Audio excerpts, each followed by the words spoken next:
নমস্কার, আমি পশ্চিমবঙ্গের একজন অঙ্গনওয়াড়ি কর্মী। তো আগের দিন একটা অর্ডার কপি দেখিয়ে আমি একটা ভিডিও করেছিলাম। সেখানে অন্নপূর্ণা যোজনার টাকা কারা পাবে না সেটা লেখা ছিল, এবং আমি আমার ফিলিংসটা শেয়ার করেছিলাম। সেখানে কিন্তু আমি একবারও বলিনি যারা প্রাপ্য, যাদের খুব প্রয়োজন, তাদেরকে বঞ্চিত করে আমাদেরকে টাকাটা দেওয়া হোক। আমি আমার ফিলিংসটা শেয়ার করেছিলাম যে আমরা তো সরকারি চাকুরি নই, আমাদের পার্মানেন্ট জব নয়, এটা আমরা অনারিয়ামের ভিত্তিতে কাজ করি। সুতরাং সেখানে আমার কিছু ফিলিংস তৈরি হয়েছিল, আমি সেটাই সেখানে শেয়ার করেছিলাম। তো বিগত সরকার আমাদেরকে কিন্তু লক্ষ্মীর ভাণ্ডারের টাকাটা দিতেন, ওনার ক্রাইটেরিয়ায় আমরা পড়তাম, উনি কিন্তু দিতেন। তো সরকার চেঞ্জ হয়, তারপরে নতুন সরকারের পক্ষ থেকে যে ভাতাটা ডিক্লেয়ার করা হয় সেটার জন্য আমাদেরকে ট্রেনিংয়ে ডাকা হয়। ট্রেনিংয়ে ডাকার পর আমাদের কিন্তু ফর্মটা ফিল আপ করতে বলা হয়েছিল, এবং কোনো দিদিরা করতে চাননি, তাদেরকে জোর করেও ফিল আপ করানো হয়েছিল। তো প্রথম 3 তারিখে যখন টাকা ছাড়া হয়, আমরা বেশিরভাগ দিদিরাই কিন্তু টাকাটা পেয়েছি। সুতরাং তখনও আমরা জানি না যে ক্রাইটেরিয়াটা চেঞ্জ হবে, পরবর্তীতে আমাদের ভাতাটা দেয়া হবে কি হবে না।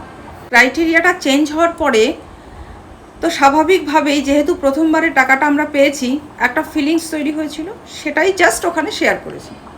তো সেই ফিলিংসটা শেয়ার করায় আপনাদের যে কি ফ্রাস্ট্রেশন আমি জানি না। কমেন্ট বক্স ভরে ভরে আপনারা কমেন্ট করেছেন। কিছু কমেন্টের উত্তর আমি দেব, অত আমার পক্ষে দেওয়া সম্ভব নয়। আমি সবগুলো পড়তে পেরেছি কিনা তাও আমি জানি না, কিছু পড়েছি, তবে কিছু আমি অ্যান্সার এখানে দেব। অরিজিৎ মণ্ডল তিনি কমেন্ট করেছেন, লজ্জা করে না আপনাদের? ফেসবুকেতে ভিডিও করেন, আপনার কমেন্ট বক্সটা একটু চেক করুন। যদি লজ্জা থাকে তাহলে আর দ্বিতীয় ভিডিও বানাবেন না। না দাদা, লজ্জা করেনি, কারণ কমেন্ট বক্সে যার যেমন মানসিকতা তারা তেমন কমেন্টটাই করেছে, সেখানে আমার তো লজ্জা পাওয়ার কিছু নেই দাদা। আচ্ছা, পরের প্রশ্নে যাই। সুমনা পাল মুখার্জি তিনি প্রশ্ন করেছেন, ইনিয়ে বিনিয়ে ন্যাকামো করছেন, বয়স তো কম হলো না। তা বোন, তুমি যেদিন জন্মেছিলে, যেই বয়সে ছিলে, এখনও কি সেই বয়সেই আছো? বয়স বাড়াটা তো মানুষের ধর্ম, বয়স তো বাড়বেই। এখন যেই বয়সে রয়েছি আরও বৃদ্ধ হব, বয়স তো বাড়ার জিনিস, বয়স তো বাড়বেই। আচ্ছা, এর পরের প্রশ্ন হচ্ছে, প্রোফাইলের নাম উদাসীমন। উনি বলেছেন যে আপনাদের কি কৃষকদের থেকেও বেশি কষ্ট? একদিন মাঠে যান, কাজ করুন, দেখবেন বেঁচে থাকতে ইচ্ছে করছে না। তা ভাই, তুমি বোধহয় মাঠেই কাজ করো, যখন মাঠ থেকে বাড়ি ফেরো বুদ্ধিটা কি মাঠে রেখে আসো? আমাদের সেন্টারে যারা চাল দিতে আসে, সেই লেবারদের প্রথমে চাল যেখানে কেনা হয় সেখান থেকে চালের বস্তা, 50 কিলোর বস্তা, সেখানে চালটাকে মাথায় করে গাড়িতে লোড করতে হয়। আবার গোডাউনে এনে মাথায় করে চালটা নামিয়ে গোডাউনে রেখে দিতে হয়। আবার যখন আমাদের সেন্টারে চালটা দিতে যায়, সব সেন্টারে তো গাড়িটা পৌঁছয় না, অনেকখানি মাথায় করে নিয়ে তো সেই সেন্টারে দিয়ে যান। তাহলে আমাকে কষ্ট বুঝতে হলে তো ওনার চালের বস্তাটাও হয়তো আমাকে মাথায় নিয়ে কষ্ট বুঝতে হবে। কৃষকদের তো কষ্ট আছেই।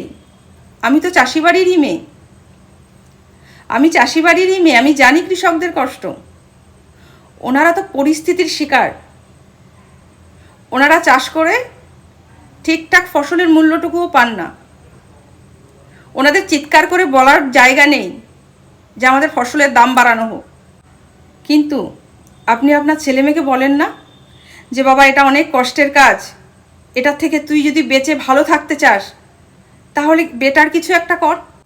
সবাই তো তার সন্তানকে ভালো একটা জায়গায় দেখতে চায়। আপনি চান না আপনার সন্তানকে ভালো জায়গায় দেখতে? তো একটু বেটার জায়গায় যদি আমরা থাকি, অসুবিধে কি আছে? আপনিও তো আপনার সন্তানের জন্য তাই চাইবেন, তাই না? পরের প্রশ্নে যাই। রুবিন পাইক উনি প্রশ্ন করেছেন, আপনাদের স্বামীরা কি বেকার? আছে ভাই, অনেকের স্বামীরাই আছে বেকার, অনেকের স্বামী নেই, অনেকের স্বামী থেকেও নেই, ঠিক আছে? তো তাদেরকে এই টাকাটার ওপরেই পুরোটা ডিপেন্ড করতে হয়। তার সন্তানের পড়াশোনা থেকে, খাওয়া দাওয়া থেকে, যতটুকু যেখানে আতিথেয়তা লাগে সেইটুকু থেকে টোটালটাই এখান থেকে করতে হয়। এমনকি ফেসবুকে এবং ইউটিউবে একটা ভাইরাল ভিডিও আছে যে একজন আইসিডিএস মা, তিনি তার সন্তানকে আইপিএস অফিসার তৈরি করেছিলেন।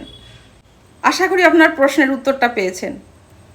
তাপস দোলই উনি কমেন্ট করেছেন, তোরা তো তৃণমূলের জামানায় চাকরি পেয়েছিস, তোদের তো কোনো যোগ্যতা নেই, তোরা জানিস শুধু আন্দোলন করতে, আর তোদের এত লোভ, তোরা চাকরি ছেড়ে দে, অন্নপূর্ণা ভাণ্ডার নে। এইরকম আরেকজনও কমেন্ট করেছেন যে তোদের তো 4 পাস যোগ্যতা। তো ভাই আপনাদেরকে বলি, এই প্রকল্পটি শুরু হয় কিন্তু 1975 সালে। তো তখন তৃণমূলের জামানা ছিল কিনা আমি জানি না। আর তখন তো আপনারা ঘরের মেয়ে বউদেরকে এই চাকরি করতে দিতেন না, কারণ তখন অনারিয়াম ছিল 460 টাকা।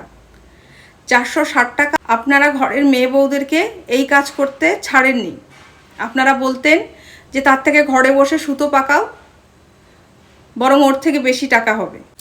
যখন প্রকল্প শুরু হয় তখন কিছুই প্রায় ছিল না।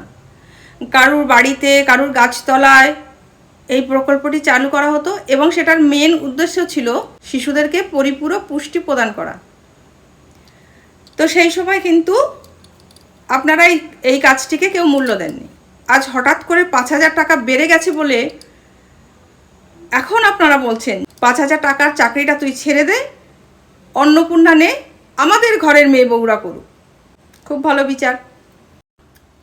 তনুশ্রী বিশ্বাস উনি বলছেন, মর্নিং স্কুল হলে 1 ঘন্টা আর ডে স্কুল হলে 2 ঘন্টা।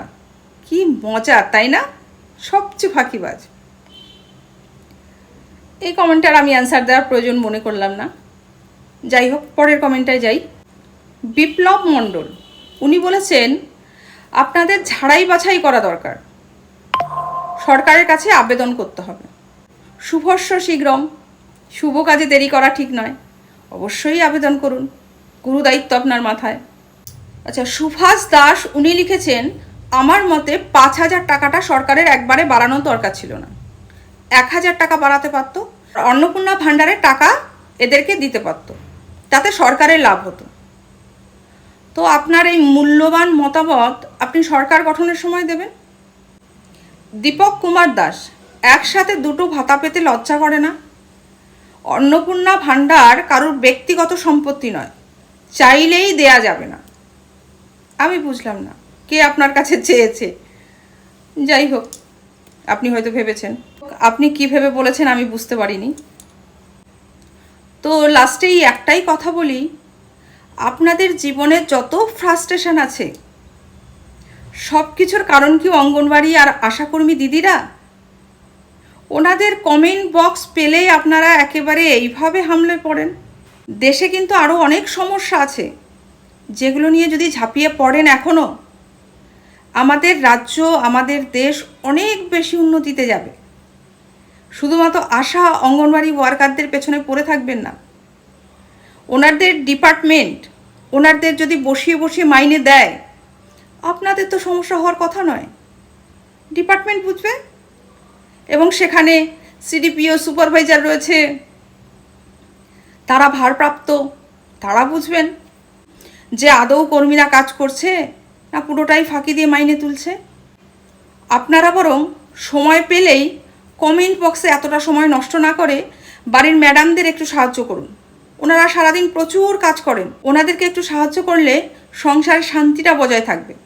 এত ফ্রাস্ট্রেশন আসবে না, এত অশান্তিতে ভুগবেন না, আর অন্যের কমেন্ট বক্সগুলো এত নোংরা করবেন না। আমি আরেকটা কথা ক্লিয়ার করে বলে দিই, কিছু লোকের কিন্তু ধারণা আছে যে কোনো কর্মীরা যদি অন্য সেন্টার চার্জে নেয় তাহলে বোধহয় তারা ডবল, বা 2টো সেন্টার চার্জে নিলে তাহলে বোধহয় তারা ট্রিপল মাইনেটা পায়। তো সেক্ষেত্রে এই বিষয়টা ক্লিয়ার করি। 1975 সালে যখন এই প্রকল্পটি চালু হয় তখন থেকে কর্মীর ছুটি ছাটা বা কোনো সেন্টারে ভ্যাকান্সি রয়েছে যেখানে কর্মী নেই, সেখানে অন্য কর্মীকে চার্জে নিতে হতো, এবং চার্জে নিলে সেই কর্মীর জন্য 50 টাকা বরাদ্দ করা হয়েছিল। দুর্ভাগ্যবশত সেই টাকাটা সেইখানেই সেইভাবেই রয়েছে, 50 টাকাটা কিন্তু বৃদ্ধি হয়নি। এই যে চার্জে নিলে 50 টাকা কর্মী পান, সেটা কিন্তু এখনও বহাল রয়েছে। তো একটা দিদিমণি 2-3টে যাই সেন্টার চার্জে নিক, তাকে ওই 50 টাকা করে দেওয়া হয়। যেহেতু সেটা নিয়ে আর কখনো প্রতিবাদ করা হয়নি, সেটা বাড়েওনি। তো এই কারণেই ওই যে এত মিটিং মিছিল দেখে আপনারা রেগে যান, প্রতিবাদটা করতে ওই কারণেই হয়, কারণ বাচ্চা না কাঁদলে মাও তো গিয়ে দুধ দেয় না। তো যাই হোক, প্রশ্নের উত্তর আমি দেব, আর এই বিষয়টা বোধহয় আপনাদের কাছে ক্লিয়ার করতে পারলাম। একটা দিদিমণি সেন্টার চার্জে নিচ্ছেই মানে সে 2-3টে চাকরি করছে না। নমস্কার, ভালো থাকবেন। পরের ভিডিওতে আবার দেখা হচ্ছে।